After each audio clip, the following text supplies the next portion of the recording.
Hello, ladies and gentlemen, and welcome to the Link to the Past Randomizer League Season 2.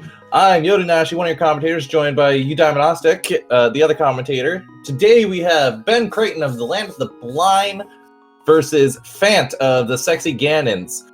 We're going to be doing an Ambrosia seed today, so it should be a lot of fun. Today is the first match of the last day of week 2. So starting tomorrow, we actually jump into Randomizer.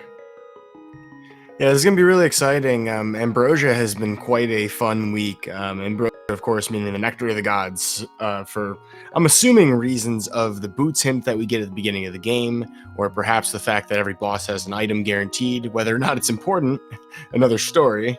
But it's led to quite a few wacky situations throughout this week. Absolutely. Ambrosia is a very fun mode. I've been playing a lot of it myself. It's also very beginner friendly. So like as myself, I've only been running for the past few months, and it's a very nice way to get in, sort of get your routing down, everything like that. But also the more veteran runners like it as well, because it's a nice break from their crazy modes like Key Sanity or Door Randomizer, stuff like that. There are at least some constants that you can expect. So I mean, having that Ambrosia format kind of working out to even give us some upsets this week. It's been kind of a crazy wild ride. Absolutely. But so we're going to be getting started here shortly. Just to give a little bit of context to these two teams, BenCreighton coming from the Land of the Blind, they are currently 1-2 in their division, and then Phant from the Sexy Ganons 2-1 in their division. Error 216 stands at the top of the heap in their division, 4-0. Nobody else but the Sexy Ganons even within arm's reach. So this will be their last match of their team for the week, going into next week's Randomizer. And chat out there already making their predictions. Hope for that PED seed. We'll see how it plays out. Well, those boots are in the light world. They could be on that. We don't know. Absolutely. Picking up gloves right away out of the first Link's House chest.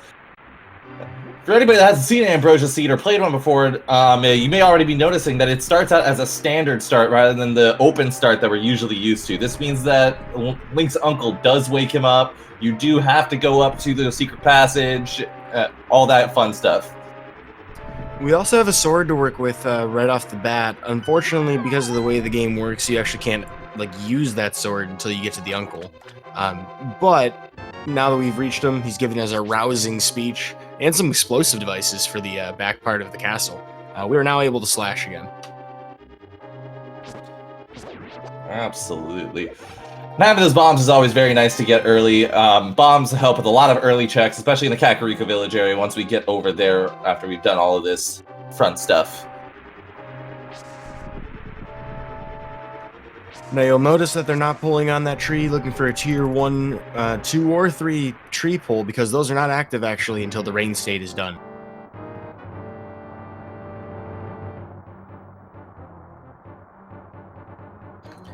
Well, we'll get a pretty standard escape sequence here with the bombs and the sword. Nothing too fancy we got to deal with. This sword being more than enough to get an NMG style escape. In a good setting, all things work well for our runners. They have a decent chance at a sub 6-minute escape. Hopefully they execute well enough to do so. We saw sword slashes from Phant and a double spin from BenCreighton for the key guard there.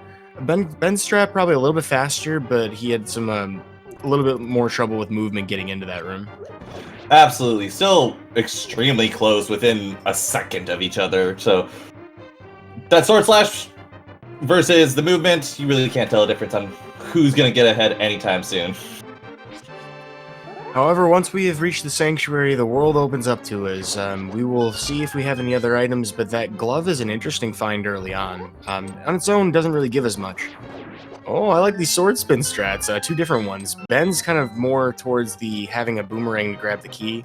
Phant trying to save a few frames, grabbing it a little bit closer to the door. Absolutely.